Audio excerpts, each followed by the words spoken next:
Being around women in business, I think, is pretty cool.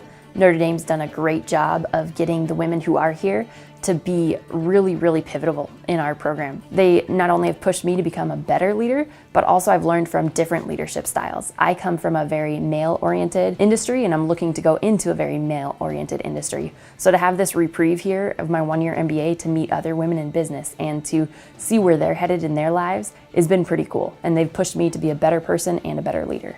In the dean's office, we have many females that are working there in different roles, including associate dean.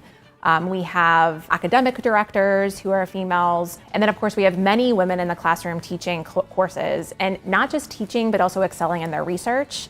And they come from various backgrounds, whether it's from teaching at other universities or working in this sector. My hope is that here we give you the tools and to build out your toolkit, so that you have that confidence to pursue, capital markets or corporate treasury or trading.